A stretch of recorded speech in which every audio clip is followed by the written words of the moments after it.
akan menyembelih binatang peliharaan saya. Rasulullah, jangan sampai sembelih kalau lagi hamil. Jadi kalau lagi hamil atau lagi menyusui jangan disembelih. Enggak ya Rasulullah, kami punya binatang lain yang sedang tidak hamil dan tidak menyusui. Karena kalau lagi hamil atau menyusui itu ya tunggu melahirkannya dulu sampai tunggu menyusuinya selesai gitu, biar dimanfaatkan. Fa'akalu minasyad wa min dzalika al-'adwa syariku falamma syadu ra'u, lalu mereka dihidangkanlah makanan-makanan sampai kenyang. Berarti kenyang itu boleh sesekali, apalagi kalau diajak atau disuguhkan atau dijamu oleh seseorang. Kenyang nggak apa-apa sesekali, jangan terus-terusan kenyang tiap hari kenyang banget, apalagi habis kenyang makan malam langsung tidur, itu jadi penyakit. Lalu Rasulullah setelah kenyang itu berkata kepada para sahabatnya, la tus'alunna an hadzal na'im yaumil qiyamah, nikmat kenyang ini besok di hari kiamat akan dipertanyakan oleh Allah. Nikmat kenyang ini akan diminta bertanggungjawaban oleh Allah. Jadi kenyang pun dipertanyakan besok di hari kiamat. Untuk apa kenyangmu? Apakah kenyangmu habis itu langsung maksiat? Apakah kenyangmu itu untuk taat? Apakah kenyangmu itu ya untuk seperti itu? Jadi dipertanggungjawabkan rasa. Makanya dalam surat Al-Haqqut Takatsur ayat terakhir itu kan itu summa latus'alunna yauma idzin 'anil na'im. Itu diantara asbabun nuzulnya adalah karena ya makan, disuguhi makan sampai kenyang tadi itu. Itu diantara bagaimana Rasulullah SAW para sahabatnya mengalami istilahnya sering lapar. Sudah jam 7 dan masuki waktu Isya, mungkin kita cukup itu karena hadisnya banyak sekali tentang bab ini. Kita buka pertanyaan, monggo yang mau bertanya.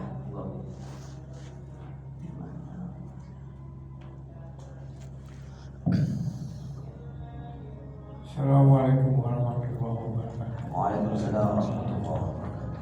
Pak Ustaz, kita lihat secara ekonomi makro ya. Zaman Rasulullah, ekonomi itu kan baik. Ekonomi itu kan tumbuh baik. Artinya ada kehidupan dan perputaran di situ. Ya kan? Sementara Rasulullah dan sahabatnya itu dalam keadaan memprihatinkan dan lapar. Apakah ini enggak menjadi satu pertanyaan di antara para sahabat? Ekonomi bagus, seharusnya kita kenyang. Tapi kalau ekonomi kita memburuk, kita bisa menahan diri. Seperti itu, Pak. Terima kasih. Assalamualaikum warahmatullahi wabarakatuh. Ya, Assalamualaikum warahmatullahi wabarakatuh. Jadi para sahabat sering lapar itu, saya ulangi lagi, bukan karena tidak punya. Jadi mereka kaya, kayak Sayyidina Umar, Sayyidina Abu Bakar itu kaya, asetnya banyak, tanahnya banyak. Cuman lebih mengutamakan orang lain.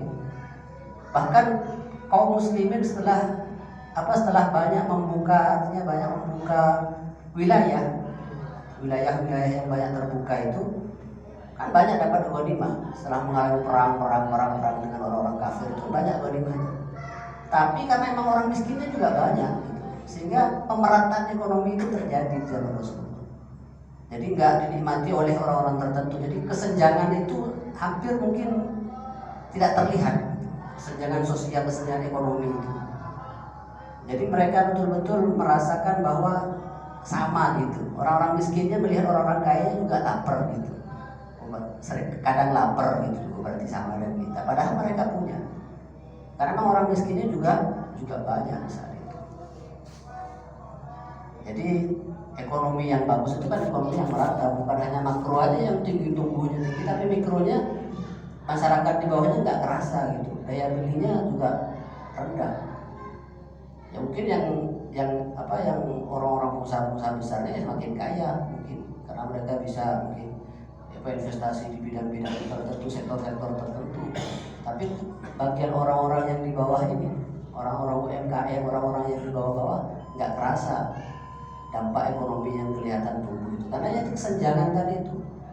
Jadi memang perlu ditumbuhkan itsar. Sifat itsar itu adalah lebih memprioritaskan orang lain. Makanya sahabat mau memakai sesuatu itu masih mikir orang lain dulu gitu. Apalagi mau pakai barang-barang mahal gitu. Jadi menjaga perasaan orang-orang yang tidak mampu tadi.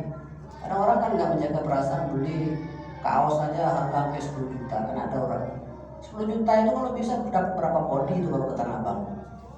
Ya, bisa dibagi sekampung. Makan satu kali makan bisa tagihannya sampai 25 juta. Itu bisa makan orang satu kampung. Ya, bisa makan satu RT. Itu mungkin bisa makan untuk seminggu itu 25 juta. Jadi seperti itu. Jadi mau beli suatu hal-hal yang mahal itu juga termasuk berpikir menjaga perasaan ya orang-orang yang kurang beruntung dari segi ekonomi. Nah, seperti itu Pak. Mau ada lagi satu lagi. Ada? Oh. Hah? Baik. Pasang? Satu lagi aja. Ya. Ini kan sebetulnya Nabi dan para sahabat kan berkaya kan, ya.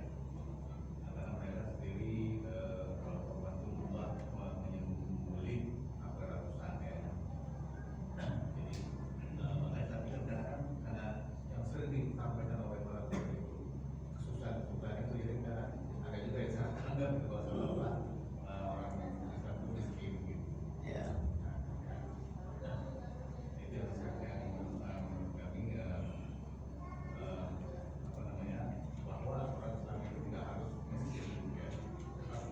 Ya.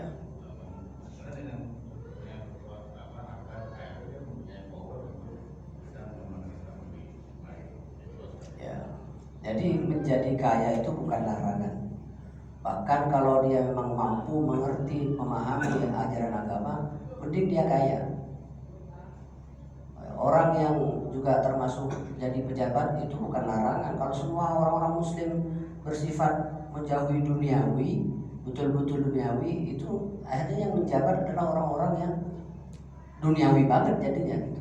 Justru orang-orang yang ngerti dengan mengaji hal-hal begini, bagaimana cara memandang kehidupan dunia, ketika dia menjabat, dia gak akan terkesan dengan rayuan-rayuan apapun. Keputusan tetap di jalur yang benar.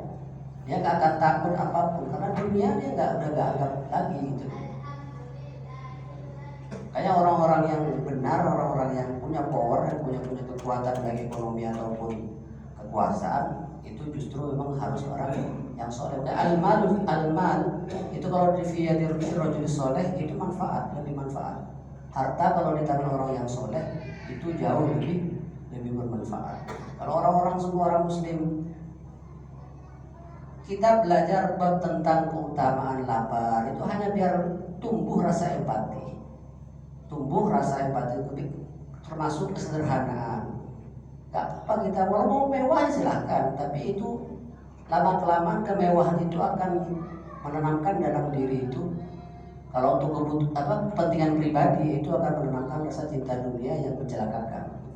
Tapi kalau untuk kepentingan umum, kayanya dia untuk kepentingan umum bagus. Dia punya restoran banyak sebagai lapangan pekerjaan bagi orang lain, itu bagus.